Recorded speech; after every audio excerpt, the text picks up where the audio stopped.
MGR TV நேயர்களுக்கு அன்பு வணக்கம். இன்று நம்மோடு தமிழ்நாடு தன்னுரிமை கழகத்தின் தலைவர் திரு பழ கருப்பையா இணைந்திருக்கிறார். வாருங்கள் அவர்கள் பேசலாம். ஐயா வணக்கம். அமைச்சர் KN நேரு, அவருடைய மகன், அவருடைய சகோதரர், இன்னும் சில உறவினர்களுக்கு சொந்தமான இடங்களில் காலை முதல் அமலாக்கத்துறை ரைடு நடக்கிறது. எப்படி பாக்குறீங்க? அந்த அமைச்சரவையில் தப்பிக்கக்கூடிய மனிதர் என்றே ஒருவர் கிடையாது. இவர் நல்லவர், இவர் விதிவிலக்கானவர் என்று சொல்லத்தக்கவரே கிடையாது. அதனால் வரிசையாக இந்த தேர்தல் வருவதற்குள் அவர்கள் எல்லாரும் உள்ளே போய்விடுவார் என்று தான் எனக்கு படுகிறது. என்ன யார் தான் அதையெல்லாம் செய்யாதவர்கள்? இப்படிப்பட்டவர் இல்லை இவர் என்று சொல்லத்தக்கவர் யார்? ரொம்ப அசிங்கமாக இருக்கிறது. கேட்டால் இவர்கள் பழி வாங்குகிறார்கள். எங்கள் வீடுகளில் ரெய்டு அடிக்கிறார்கள். என்ன அடிக்க மாட்டானா? நீ அடிக்கவில்லையா? எத்தனை மந்திரிகளின் வீடுகளில் நீ அடிக்கிறாய்? பிறகு அவனிடம் வாங்கி கொண்டு அதை மூடி வைக்கிறாய்.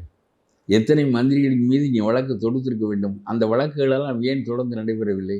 அவர்கள் அதில் ஒரு பங்கு உனக்கு கொடுக்கிறார்கள், நீ வாங்கி கொண்டு பேசாமல் இருக்கிறாய். ஆக தப்பு செய்தவன் உப்பு தின்றவன் தண்ணீர் குடிப்பான் என்பது போல தப்பு செய்தவர்களெல்லாம் ஒரு நாள் வெளியே வந்து தான் ஆக வேண்டும் என்பது இயற்கை நியதி. இது கடவுளின் சட்டம். ஆகவே யார் போவதை பற்றி கக்கன் போன்றவர்களின் மீது வழக்கு தொடுக்கப்பட்டால் நாம் கொதிப்படைய வேண்டிய நிலை ஏற்படும். இவர்களின் மீது வழக்கு தொடுத்தால் என்ன, தொடுக்காவிட்டால் என்ன? ஏன் தொடுக்கவில்லை என்பதுதான் கேள்வியே தவிர, இவ்வளவு காலம் எல்லாவற்றிலும் அரசியல் இருக்கிற காரணத்தினாலே விட்டு செய்து கொண்டிருக்கிறார். மொத்தமாக இந்த மந்திரி சபையவே கொண்டு போய் அமலாக்கத்துறை தன்னுடைய இடத்தில் வைத்து கொண்டு விசாரணை செய்து கொண்டு மீதி காலத்தில் அங்கேயே இவர்களை சட்டமன்றத்தை நடத்த சொல்லிக்கொண்டு, அதுதான் நிலைமை. இந்த செந்தில் பாலாஜியை சிறையிலே 1.5 ஆண்டுகள் இருந்து விட்டு வெளியே வந்த பிறகு கொஞ்சமாவது அறிவு இருக்கிறதா பாரு. 1.5 ஆண்டுகள் உள்ளே இருந்தோமே, அவமானப்பட்டோமே, அசிங்கப்பட்டோமே, ஒரு அவமானமும் அவர்களுக்கு கிடையாது. வெளியே வந்து அதை விட 2 மடங்காக செய்கிறார். அதே துறையில் செய்கிறார். பாட்டிலுக்கு காசு, டாக்ஸே கட்டாமல் டாஸ்மார்க் சரக்குகள் எல்லாம் வெளியே வருகின்றன. பாதி சரக்குகள் உலகத்திலே அரசாங்கம் வரியை இப்போ செய்கிறது என்று சொன்னால் அந்த மந்திரிகளை எல்லாம் கொண்டு போய் டில்லி சிறைச்சாலையிலே, டிகார் சிறைச்சாலையில் வைக்க வேண்டும். அரசாங்கம், தனி மனிதன் மருந்து கடையில் போய் சரி எங்களுக்கு பில் வேண்டாயா என்று சொல்லி சின்ன வரியை தவிர்ப்பான். ஆனால் ஒரு மந்திரியாக இருக்கின்றவர் உற்பத்தி செய்யப்படுகின்ற சரக்கில் அரசாங்கம் வரி கட்டுகிறது. மீதும் அந்த வரியையும் சேர்த்து குடிப்பவனிடம் வாங்குகிறது. ஆனால் இவர்கள் இந்த சரக்கில் பாதியை வரியே கட்டாமல் வரியையும் சேர்த்து பாட்டிலுக்கு 10 ரூபாய் சேர்த்து விற்று இதையெல்லாம் முதலமைச்சரும் இவர்களும் பங்கு போட்டுக் கொள்கிறார்கள் என்று சொன்னால், பங்கு போடுவது இல்லாவிட்டால் ஏன் முதலமைச்சர் இதை அனுமதிக்க வேண்டும் என்கின்ற கேள்வி எழுகிறது. ஆகவே யார் அந்த மனிதர் என்று இந்த டாஸ்மார்க்கில் ஊழல் செய்த மனிதர் யார் என்று கேள்வியை எழுப்பினால் உடனே அவரை வெளியேற்றுகிறார்கள். அவர்கள் வெளியேற்றப்பட்டு பிறகு என்ன, யார் உள்ளே இருக்கிறார்கள்? முந்தி எப்பொழுதும் OPS குரூப் உள்ளே இருக்கும். இப்பொழுது செங்கோட்டையனும் அதில் சேர்ந்து விட்டார். ரொம்ப ஏனென்றால் இந்த யார் அந்த மனிதன் என்று அந்த ஊழல்வாதியை நாட்டுக்கு அடையாளம் காட்டுவதில் நம்முடைய பங்கென்று எதுவும் இருக்க வேண்டாம். திமுகவினுடைய ஊழலை அடையாளம் காட்டுவதில் நம்முடைய பங்காக எதுவும் இருக்க வேண்டாம். அது எடப்பாடியினுடைய பங்கு, அவர் வெளியே போகட்டும்.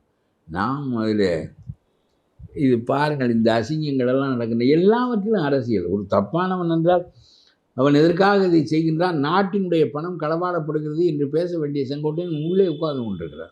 OPS உள்ளே உட்கார்ந்து கொண்டிருக்கிறார். அப்புறம் இவர்கள் என்ன திமுக எதிர்ப்பு, இவர்கள் என்ன திமுகவினுடைய அராஜகத்துக்கு மாறுபட்ட நிலை உடையவர்கள்?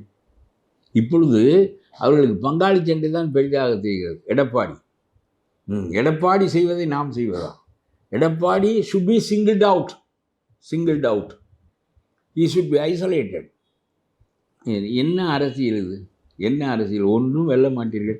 OPS முன்பு வெளியேறினார். திரும்ப உள்ளே வருவதற்கு தவிப்பதே ஒரு வாழ்க்கையாகிவிட்டது.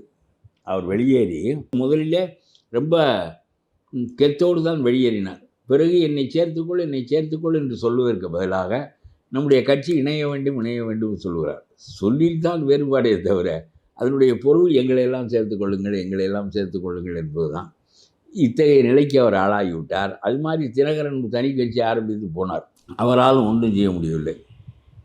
அவரும் கிடந்து தவிக்கிறார், எப்படி அதிமுகவிலே சேருவது என்று. இப்படி உதிரியாக இருக்கிறவர்கள் எல்லாம் இருக்கிறார்கள். அவர்களெல்லாம் இப்பொழுது யாரோடு சேர்ந்து கொள்ள வேண்டியிருக்கிறது? செங்கோட்டையனோடு சேர்ந்து கொள்ள வேண்டியிருக்கிறது, இல்லை என்றால் ஓபிஎஸோடு சேர்ந்து கொள்ள வேண்டியிருக்கு. எல்லாம் உதிரியாக இருக்கிறார்கள். ஆனால் இன்னமும் எடப்பாடியிடம் போய் மனு கொடுக்க வேண்டிய நிலையில் தான் இருக்கிறீர்கள். எங்களை எல்லாம் அவர்களோடு சேர்த்து விடுங்கள், அதிமுகவில் சேர்த்து விடுங்கள், தாமரையில் சேர்ந்து கொள், தாமரை சின்னத்திலே நெல். எடப்பாடி அதில் ரொம்ப தெளிவாக இருக்கிறார் என்று தான் எனக்கு படுகிறது. இவர்களெல்லாம் எல்லாருக்கும் இடம் கொடு, நான் ஒரு 40-50 இடம் தந்து விடுகிறேன். இந்த 50 இடத்திற்குள் எவனவனுக்கெல்லாம் உன்னுடைய கூட்டணியில் இருக்கிறானோ அவனெல்லாம் தாமரை சின்னத்தில் நிறுத்தி அவர்களுக்கெல்லாம் இடம் கொடு என்று சொல்லி இவர் எடப்பாடி அதில் உறுதியாக இருக்கிறார். இவர்கள் ஒன்றும் இல்லாமல் அதிமுக ஒன்றுபட வேண்டும், அப்பொழுதுதான் வெற்றி வரும், அப்பொழுதுதான் வெற்றி வரும். அவரல்லவா அதுக்கு சொல்ல வேண்டும். நீங்களே உதிரியாக போனவர்கள், வெளியேறி போனவர்கள், நாதியற்று போனவர்கள் தானே இந்த கருத்தை சொல்லிக்கொண்டே இருக்கிறீர்கள். ஒன்று மட்டும் நான் சொல்லுகின்றேன், என்ன பண்ணுவது என்று அமித்ஷாவுக்கு தெரியவில்லை. ஆனாலும் தங்களை நம்பி வந்தவர்களை விட்டுவிட மாட்டேன். சேர்த்துக்கொள், தாமரையில் சேர்த்துக்கொள், நீ யாரெல்லாம் சேர்த்துக்கொள்ள வேண்டும் என்று எடப்பாடி நிபந்தனை விதிக்க முடியாது. அவர்கள் பாருங்கள், எனக்கு ரொம்ப எடப்பாடி செய்ததில் ஒன்று ரொம்ப வியப்பாகவும் இருந்தது, ரொம்ப சரியாக செய்திருக்கிறார் என்றும் தோன்றியது. வக்ஃபு சட்டத்திற்கு பாராளுமன்றத்தில் அதிமுக வாக்களிக்கவில்லை, எதிராக வாக்களித்திருக்கிறார்கள். பிஜு பட்நாயக் எதிராக வாக்களித்திருக்கிறார், நம்ம தம்பித்துறை, இந்த வகைரா புறம் எதிராக வாக்களித்திருக்கிறார்கள். ஆகவே அந்த நிலைப்பாட்டில் சரியாக இருக்கிறார்கள். ஒரு பக்கம் நிலைப்பாட்டில் சரியாக இருந்து கொண்டு இன்னொரு பக்கம் பிஜேபியோடு சேர்ந்து ஆக வேண்டும் என்பதற்கு பேச்சு நடத்த வேண்டிய கட்டாயம் இருக்கிறது என்று சொன்னால், நான் சொல்லுகிறேன், இந்த முறையில் நான் ஊடுருவி பார்ப்பது என்னவென்றால், கூட்டணி என்பது ஒரு இடப்பகிர்வு. நான் உனக்கு எதிராக வக்ஃபில் ஓட்டு போடுவேன், மற்றவற்றுக்கு உனக்கு எதிராக நிற்பேன், ஆனாலும் உன்னோடு இடப்பங்கீடு செய்து கொள்வேன் என்பதிலே பிஜேபியினுடைய தன்மையை, சாயலை பெறாமல் தனித்து நின்று கொண்டு இடப்பங்கீடு செய்து கொள்வது என்பது நியாயமாக அந்த கூட்டணி அரசியலில் சிறந்தது. பிஜேபி கொள்கைக்கு ஒத்துப்போக மாட்டேன், அவர்கள் நடத்துகின்ற வக்ஃபு சட்டத்திற்கு நான் வாக்களிக்க மாட்டேன், ஆனால் நான் உன்னோடு இடப்பகிர்வு செய்து கொள்வேன் என்றால், it is not an alliance, it is only a seat adjustment. அது it is valid only for 2 months from the beginning of the election to the end of the election. இது ஒரு நல்ல முறையாக எனக்கு படுகிறது. நம்முடைய சிபிஎம், சிபிஐ எல்லாம் வாயை எடுக்காமல் ஊதுகிறார்களே, நாயனக்காரர் கூட வாயை எடுத்து தான் ஊதுகிறார். அந்த ஊதுகிற முத்தரசனும் இந்த சிபிஎம் காரனும் வாயை எடுக்காமலே ஊதுவார். அது மாதிரி இல்லாமல் இது ஒரு புதிய நிலைப்பாட்டை எடப்பாடி எடுத்திருக்கிறார் என்று நான் கருதுகிறேன். அதாவது, I won't vote for you, but I can have seat adjustment with you. It is not an alliance. We are a separate party, you are a separate party, we have different principles, ideologies. என்று ஒரு நிலைப்பாடு எடுத்திருப்பது என்பது இப்படித்தான் கூட்டணிகள் இருக்க வேண்டும். அது அல்லாமல் 5 வருடத்திற்கு அவனுக்கு தாளம் போட்டுக்கொண்டு அவனுடைய கோவணத்தை கசக்கி கொண்டு அவனுடைய இந்த 2 இடமும் 1 இடமும் வாங்கி புதிய போர்சுவாக்களை எம்பிக்களாக ஆக்கி இந்த வேலையை செய்வதை விட இது சரியானது என்று எனக்கு படுகிறது. இதை நான் ரொம்ப ஆச்சரியப்பட்டு பார்த்தேன். ஏனென்றால் வக்ஃபிலே இவர்கள் கூட்டணி சேர்க்கின்ற காரணத்தினாலே என்ன செய்ய போகிறார்கள் என்று சிந்தித்தேன். தம்பித்துறை அதற்கு எதிராகவும் பேசியிருக்கிறார். வாக்களிக்கின்ற போதும் அதிமுக தனி நிலைப்பாட்டை எடுத்திருக்கிறது. இதில் என்ன, நீ வக்ஃபுவை காப்பாற்றுகிறவன், இவர்கள் என்ன காப்பாற்றாதவர்கள். ஆக இந்த வக்ஃபுவை பொறுத்தவரையிலும் பிஜேபியை தவிர மற்றவர்களெல்லாம் ஒன்றாகத்தான் இருக்கிறார்கள். சரியான நிலைப்பாடு இது. இல்லை, என்னதான் ஜென்ரலாக ஒற்றுமையாக நின்னாலும், ஒன்றாக நின்னாலும், வலிமையாக நின்னாலும் கட்சி அப்படி சிதறடிக்கிற மாதிரி இல்லை. சிதறடிப்பது என்ன, நீ 4-2 பேரா? தினகரனா கட்சி, ஓபிஎஸ்ஆ கட்சி, இந்த செங்கோட்டையனா கட்சி எல்லாம் அவங்க பின்னாடி கூட்டம் இருக்கிறதா என்று பார்ப்போம். இந்த செங்கோட்டையன் ஒரு ஆளாகத்தான் உட்கார்ந்துருக்கிறார், ஒரு 4 எம்எல்ஏ கூட இருக்கிறானா? அதாவது எடப்பாடி போகிறார், எடப்பாடியோடு 64 எம்எல்ஏ 63 எம்எல்ஏ ஏதோ ஒரு கணக்கு போய்விட்டார்கள் எல்லாரும். அப்புறம் செங்கோட்டையன் இஸ் லெஃப்ட் அவுட், ஒத்தையாளாக இருக்கிறார். பிஜேபி இருக்குல்ல, பிஜேபி இருக்கட்டும், நமக்கு பிஜேபியோடு தானே அவருக்கு கூட்டணி, அதனால கரெக்டு, நீ சொல்வது சரி. ஆகவே பிஜேபியினுடைய சாயலுக்குள் போய்விட வேண்டியதான் அவர்கள். இந்த ஒத்தை மனிதனாக இருக்கின்ற இந்த செங்கோட்டையனை வைத்து கொண்டு இந்த கட்சியை எப்படி உடைக்க போகிறார்கள்? ஆக மொத்தம் தனித்தனி மனிதர்கள் உதிரியாக வெளியேறி கொண்டிருக்கிறார்களே தவிர எடப்பாடியினுடைய நிலைப்பாட்டில் உறுதியாக இருக்கிறார். அவர் வக்ஃபுக்கு ஓட்டு போடவில்லை என்பதை தான் நான் ரொம்ப பெரிதும் பாராட்டுகிறேன். சரியான ஒரு பக்கம் கூட்டணி பேசிக்கொண்டே இன்னொரு பக்கம் வக்ஃபுக்கு எதிராக வாக்களிப்பேன் என்று சொன்னால் அது சரியான நிலைப்பாடு. இந்த முஸ்லீம்கள் என்ன செய்தாலும் அதிமுக வாக்களிக்க மாட்டார்கள். எனக்கு முஸ்லீம்களை பற்றி தெரியும். இந்த திமுக காரன் இருக்கிறானே, அவன் ஏதோ தேவதூதன், அவன் நம்ம ஒன்றுமே செய்ய வேண்டாம், நாம் இவர்களுக்கு 8 மணிக்கு வாக்களித்து விட்டு வந்து விட்டால் போதும், நம்முடைய மார்க்கத்தை காப்பாற்றி விடுவார் இந்த ஸ்டாலின் என்று நம்பி ஏமாறுகிற மக்கள் அவர்கள். 10 ஆண்டுகளாக ஒன்றுமே செய்யவில்லை இந்த ஸ்டாலின். ஒவ்வொரு சமயத்திலும் தீர்மானம் போடுவார், ஒவ்வொரு சமயத்திலும் மோடியை எதிர்த்து பேசுவார். மோடியை கண்ணாபின்னாவென்று எதிர்த்து பேசுகிறவன் அறிவோடு இல்லை, அறிவோடு எதிர்த்து பேச. நான் அறிவோடு மோடியை எதிர்க்கிறேன், இந்துத்துவா பாரத மாதா கோட்பாடுகளை எதிர்க்கிறேன். உன்னை கேலி செய்கிறார் மோடி, அது ஒரு பக்கம் இருக்கட்டும். அந்த சமயத்தில் மட்டும் மோடியை எதிர்த்து விட்டு சிறுபான்மை மக்களுக்கு ஒரு தீர்மானத்தை போட்டுவிட்டு பிறகு சிறுபான்மை மக்களின் நலன்களெல்லாம் காப்பாற்றப்படுகின்றன என்ற ஒரு ஏமாற்றுதலை, வஞ்சகத்தை ஸ்டாலின் செய்வதை அந்த மக்கள் ஏற்றுக்கொள்கிறார்கள். இன்றைக்கும் அவர்கள் மாறமாட்டார்கள். இந்த விடுதலை சிறுத்தைகள் கட்சியில் இருக்கிறவன், முஸ்லீம் லீக்கில் இருக்கிறவன் எல்லாம் எடுத்த ஜால்ராவை அடித்த மணியும். அவர்களுடைய நலன்கள் பாதுகாக்கப்படுவதே இல்லை. நான் சொல்லுகிறேன், உங்களுடைய நலன்களை பாதுகாத்துக் கொள்ளுகிற ஆற்றல் உங்களுக்கு மட்டுமே இருக்கிறது.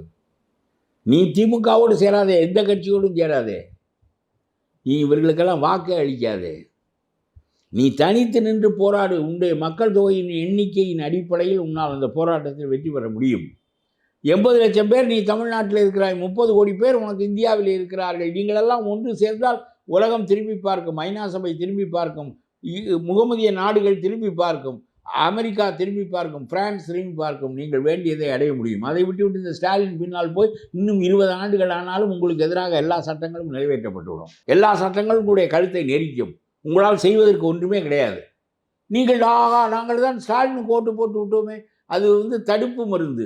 இந்த நச்சுக்கு தடுப்பு முறிவு சொல்லுவார்களே, அதுக்கு தடுப்பு முறிவை எடுத்து விட்டால் அந்த நச்சு அதனுடைய ஆற்றலை இழந்து விடும் என்ற இந்த ஸ்டாலின் அந்த நச்சு முறிவா, ஆன்டிடோட்டா, is an antidote for poison?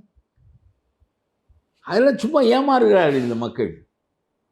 நான் சொல்கிறேன், உனக்கு எடப்பாடி போதுமானவர் இல்லை மோடியை எதிர்ப்பதிலே என்று நினைத்தால் அது ஒரு பக்கம் உன் சிந்தனை. அது ஆனால் இந்த ஸ்டாலின் 10 ஆண்டுகளாக உன் பக்கமாக நின்று வாக்குகளை பெற்று வருகிறாரே, இன்றைக்கு வரையிலும் எந்த ஒன்றை வரிசையாக சட்டங்கள் நிறைவேறுகின்றன. முத்தலாக் சட்டத்தில் 3 ஆண்டுகள் உனக்கு சிறை தண்டனை.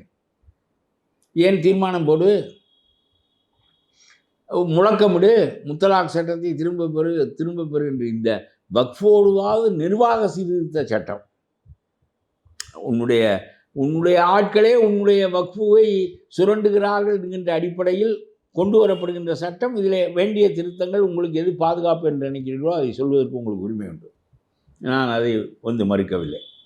எதற்காக போய் ஒரு இந்துவை இந்த மோசமான செயலை தான் நல்ல அதில் ஏகப்பட்ட குளறுபடிகள் இருக்கின்றன. வக்ஃபு சொத்தை பராமரிப்பது பல ஆண்டுகளாக அதை சாப்பிட்டு கொண்டே இருக்கிறார்கள். அதை நான் காப்பாற்றி தருகிறேன் என்று உண்மையிலேயே நினைத்தால் அதற்கான சட்டங்களை செய்துவிட்டு எந்தெந்த விதத்திலே அவர்கள் தப்பு செய்கிறார்கள் உங்களுடைய ஆட்கள், அந்த தப்பை தடுத்து நிறுத்தி உங்களுடைய சொத்துக்கள் உங்களுக்காக ஆனால் அகத்திக்கீரை விற்கிற பாத்திமா மகளுக்கு திருமணமாகும் அப்படி என்று செய்வதற்கு பதிலாக இதில் 2 இந்துக்களை கொண்டு போய் போட்டது முதல்ல ரொம்ப மோசமாக போய்விட்டது. இது தேவையில்லாத வேலை. திருவண்ணாமலை கோயிலில் அப்துல் வகாப்பை போடுவோமா?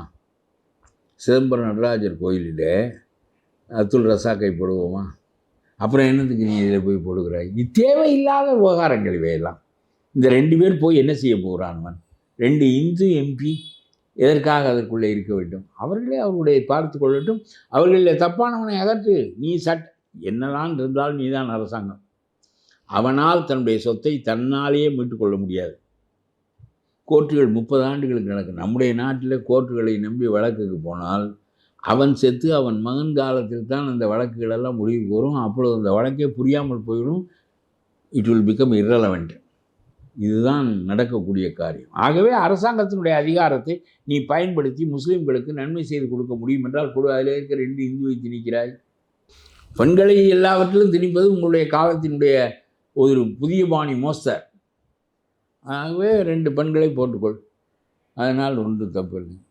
நூர்ஜஹானையும் மும்தாஜையும் போடு. அப்புறம் அதில் போய் நாச்சம்மியையும் சுப்புலட்சுமியும் போடாது. ஆகவே எதற்கு சொல்லுகிறேன் என்றால், எல்லாரையும் ஏமாற்றுவது தான் திமுகவினுடைய தன்மை. இது ஒரு தீர்மானம் போட்டு விட்டு முழங்குகிறார்கள், வக்ஃபு சட்டம் ஒழிக்க, வக்ஃபு சட்டம் ஒழிந்து விடுமா? நீ முழங்கினால் ஒழிந்து விடுமா? எல்லாம் சட்டமாக ஆகிவிட்டது. சவுடால் பேசுகிறார் நம்முடைய ப. சிதம்பரம், நீதிமன்றத்தில் அந்த சட்டம் உண்மை அல்லாமல் செய்யப்படும். காஷ்மீர் சட்டத்திற்கு ஆமா என்று சொல்லிவிட்டான் சுப்ரீம் கோர்ட், தெரியுமா? அடிப்படை சட்டம் காஷ்மீர் சட்டம். இந்த நாட்டில் 2 பாராளுமன்றம் உண்டு, ஒன்று காஷ்மீருக்கு, ஒன்று இந்தியாவுக்கு. 2 அரசியல் சாசனம் உண்டு, ஒன்று இந்தியாவுக்கு, ஒன்று காஷ்மீருக்கு. இப்படி வாங்கி வைத்திருந்தார் ஷேக் அப்துல்லா. அதை 3 துண்டாக உடைத்து லடாக்கை ஒன்றாக்கி, காஷ்மீரை ஒன்றாக்கி, ஜம்முவை ஒன்றாக்கி, வெறும் முனிசிபாலிட்டி நம்முடைய பாண்டிச்சேரி ரெங்கசாமி அரசாங்கத்துக்கும் கீழே போய்விட்டது. அதுக்கு அரசியல் சாசனத்தில் அடிப்படை சட்டத்தில் 370வது பிரிவை ஏற்படுத்தி அவ்வளவு பாதுகாத்து வைத்திருந்தார்கள் கூண்டுக்குள்ளே. அதை ஒன்றுமில்லாமல் செய்தார் மோடி. அதற்கு ஆமாம் என்று சொன்னது சுப்ரீம் கோர்ட். இப்போ நீ வக்குவுக்கு தான் போய் அங்கே கிழித்து விட போகிறாயாக்கும். சரி, கிளி. சட்டம் சரியாக இருந்தால் அதை பேசுகிற மனிதர் 1-2 நீதிபதிகள் இங்கே இருந்து அதை பேசினால் பேசட்டும், எனக்கு ஒன்றும் இல்லை. அதில் உள்ள தவறை எடுத்து சொல். வக்ஃபுடைய சொத்து களவாடப்படக்கூடாது. அதை அரசாங்கம் தான் செய்ய முடியும், அதை தனி மனிதன் செய்ய முடியாது. உங்களுக்குள்ளாக 50, 60 ஆண்டுகள், 70 ஆண்டுகள் நீங்கள் வக்ஃபுவை நிர்வாகம் செய்து அந்த சொத்துக்கள், போன சொத்துக்களை மீட்க முடியவில்லை. மீட்பதற்கான அதிகாரம் எப்பொழுதும் அரசாங்கத்தின் கையிலே தான் இருக்கிறது. ஆகவே அரசாங்கம் உள்ளே நுழைந்து உங்களுடைய உரிமைகளை பறித்து விடாமல், முஸ்லீம்களுடைய உரிமையில் கை வைக்காமல் அந்த வக்ஃபு சொத்துக்களை அது மீட்டு கொடுக்குமானால் முஸ்லீம்களுக்கு நல்லது. நான் அப்படித்தான் நினைக்கின்றேன்.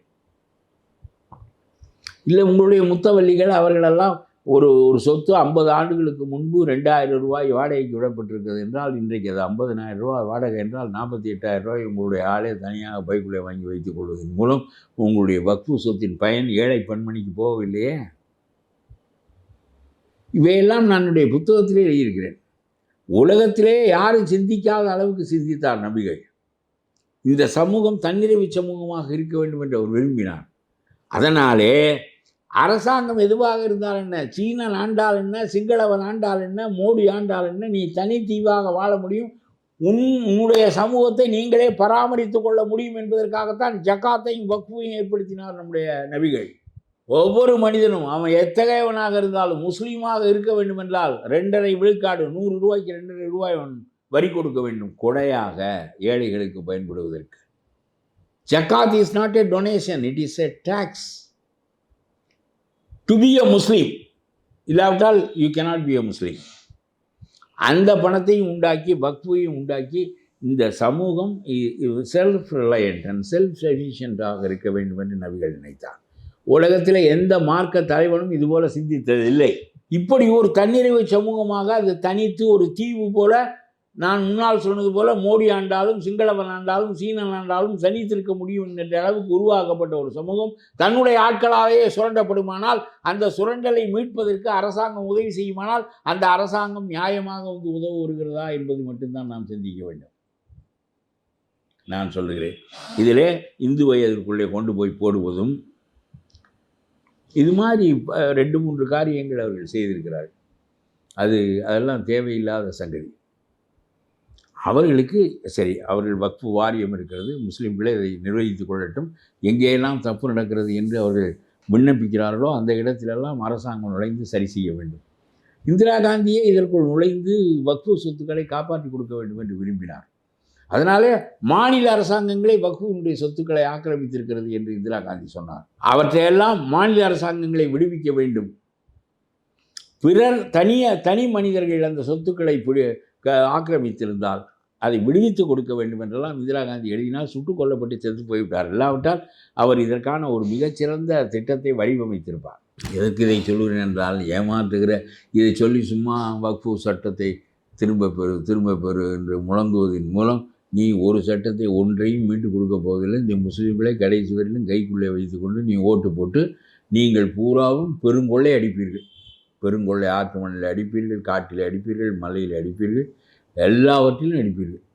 நீ அடிப்பாய், உன் மருமகன் அடிப்பார், உன் மகன் அடிப்பான், இருக்கிறவனெல்லாம் அடிப்பீர்கள். இந்த நாட்டை சுரண்டுவதற்கு இந்த முஸ்லீம்கள் ஒரு பகடைக்காய்கள். உங்களுக்கு 12% வாக்குகளை கிறிஸ்துவர்களும் முஸ்லீம்களும் போடுவார்கள்.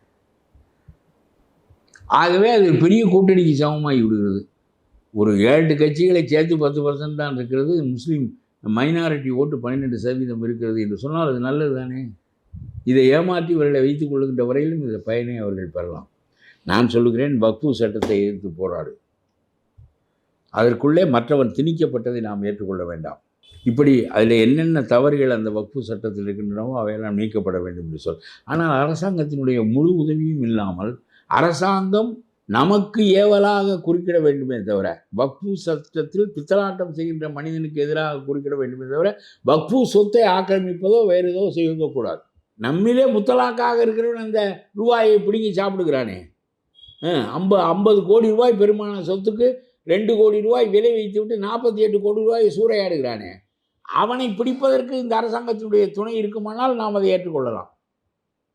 ஆனால் எப்படி இருந்தாலும் இந்துவை எல்லாம் திணிப்பது என்பது ஏற்றுக்கொள்ளத்தகாதது. வக்ஃபு இஸ்லாமிய மக்கள் தங்களுடைய சொத்துக்களை மீட்டுத் தர வேண்டும் என்று உதவி கேட்டால் அந்த உதவியை செய்வதற்கு அரசு சட்டம் பயன்பட வேண்டுமே தவிர, இந்த அரசாங்கம் நம்முடைய சொத்தை எடுத்து கொண்டு விடுமோ என்று அஞ்சுகிற அளவுக்கு அந்த சட்டங்கள் இருக்கக்கூடாது. அவ்வளோதான். இந்த மொட்டையாக மைனாரிட்டி என்று ஓட்டை வாங்கி நீ அவர்களை சாப்பிட்டு கொண்டு நாட்டை சுரண்டுவதற்கு இந்த சட்டங்கள் பயன்படுவதை நான் ஏற்றுக்கொள்ளவில்லை. இதிலே ஒரு பக்கம் கூட்டணி பிஜேபியோடு பேசிக்கொண்டு இன்னொரு பக்கம் வக்ஃபுக்கு எதிராக ஓட்டு போட்ட எடப்பாடியை நான் பாராட்டுகிறேன். இந்த டாஸ்மார்க்கிலே ஊழல் நடப்பதை பேசுகின்ற போது இதற்கு யார் அந்த மனிதன் என்று இவர்கள் வெளிநடப்பு செய்கிற போது செங்கோட்டையன் இங்கே உட்கார்ந்து கொண்டிருக்கிறார் என்று சொன்னால் இது ரொம்ப வெட்கமானது. இந்த ஓபிஎஸ் உட்கார்ந்துருக்கட்டும், எப்போ யாருக்கு வெக்கம்? எடப்பாடிக்கு வெக்கமா? எடப்பாடிக்கு வெக்கம் இல்லை, செங்கோட்டையனுக்கு வெக்கம். ஒரு ஊழலை எடப்பாடி பழனிசாமி தானே இன்சல்ட். அது எது? அவருக்கு தானே இன்சல்ட், ஒரு தலைமையை மதிக்கலன்னா. அதெல்லாம் என்ன உனக்கு? இப்போ நீ இருக்க என்ன நீ மதிக்கிறது இல்லை அப்படின்னா அது ஏன் குறைபாடா உன் குறைபாடா? உனக்கு என்ன அடையாளம் தெரியாமல் இருக்கலாம் என்ன? அதனால் நீ ரொம்ப உனக்கு பன்னிக்கும் பசுமாட்டுக்கும் வேறுபாடு தெரியாமல் இருக்கலாம். அதுக்காக பசு பண்ணி ஆகாதே. அதனால் இவர் எடப்பாடிக்கு குறைவு என்று இல்லை.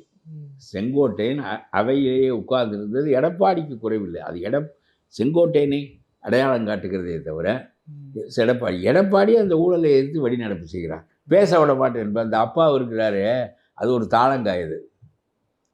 அது எப்பொழுது அப்படித்தான் இருக்கிறார்கள் சபாநாயகர்களெல்லாம். அவர்களுக்கு எந்த நேர்மையும் கிடையாது. ஆகவே அவர்கள் இவர்களை வெளியேற்றுகின்ற போது சரி, ஒரு அநீதியை எதிர்த்து போராடி எடப்பாடி வெளியேற்றுகிறார், நாமும் சேர்ந்து வெளியேற வேண்டும் என்று உங்களுக்கு நான் என்ன சொல்கிறேன்? இவர்களெல்லாம் ஒரு கூட்டமாக ஒரு வாசல் வழியாக வருகிறார், இவர் வேறு வாசல் வழியாக போய்விட்டும் என்று சொல்கிறேன். செங்கோட்டையன் பிரிஞ்சிருக்காருன்னே முடிவு பண்ணிட்டீங்க? இல்லை, பிரிஞ்சு தானே இருக்கிறார். இல்லாவிட்டால் உட்கார்ந்துருப்பாரா? நான் இதுவரையிலும் கூட முடிவு செய்யவில்லை. எப்பொழுது ஒரு கட்சி வெளியேறுகிற போது, இவர் ஒரு அநீதியை எதிர்த்து போராடி வெளியேறுகிற போது அந்த கட்சியை சேர்ந்த இவர் மட்டும் உட்கார்ந்துருப்பாரே. ஆனால் இவர் யாருக்கு சார்பாக உட்கார்ந்துருக்கிறார்? திமுகவினுடைய ஊழலுக்கு சார்பாக உட்கார்ந்துருக்கிறார். இது என்ன? அப்புறம் இவர் இருந்தாலுன்னு இந்த கட்சி இல்லாவிட்டாலுன்னா இவருக்கு பின்னால் எவன் வருவான்? ஒருத்தனும் வரவில்லை. 4 எம்எல்ஏ உன்னால் கையில் பிடித்து கொள்ள முடியவில்லையே. 4 பேரை உன்னால் கூட்டிக் கொண்டு செல்ல முடியவில்லையே. 3 பேர் இப்பொழுது துண்டு துண்டாக இருக்கிறார்கள். சின்னம்மா, ஓபிஎஸ், சசிகலாமான்னு சொல்ல மாட்டேன். சசிகலா என்ன பேர்? நான் ஜெயலலிதான்னு சொல்லியிருக்கேன், அம்மானு சொல்லியிருக்கேன். பழக்கம் அவ்வளோதானே தவிர சசிகலா, அடுத்தது யார்? ஓபிஎஸ், தினகரன், இப்பொழுது செங்கோட்டையன். ஒத்தொத்த மரங்களாக, தனித்தனி மரங்களாக அவர்கள் நிற்கிறார்கள். இவர்கள் சாதித்தது என்ன? ஒரு தேர்தலில் தன்னுடைய ஜாதியே தன் பின்னால் நிற்கிறது என்று சொன்னவர்கள் ஒரு தேர்தலில் வெற்றி பெற முடிகிறதா? அவ்வளோதான். அப்பொழுது தினந்தோறும் அதிமுகவில் சேர்த்துக்கொள் என்று விண்ணப்பம் போட்டுவிட்டு கட்சி இணைய வேண்டும். என்ன ஒவ்வொரு ஆள் இணைவது என்று பேரில் பெரிய கூட்டம் இணைய வேண்டும் என்று சொன்னால் சரி, நீ உன்னுடைய நிழல் இதெல்லாம் இணைவதற்கு என்ன பெரிய இணைப்பு மாநாடு நடத்த வேண்டியது இருக்கிறது என்று கேட்கிறேன் நான். எடப்பாடி சரியான சிந்தனையோடு இந்த கட்சியை இதுபோல் நடத்தி கொண்டு போவாரேயானால் ரொம்ப பாராட்டுக்குரியது. இந்த வக்ஃபு சட்டத்தை எதிர்த்து கொண்டு பிஜேபியோடு ஒரு கூட்டணி பேசட்டும், சரியா? அதனால் ஒன்றும் தப்பில்லை. ஐயா, நிறைய விஷயங்களை பகிர்ந்து முடிய நன்றி.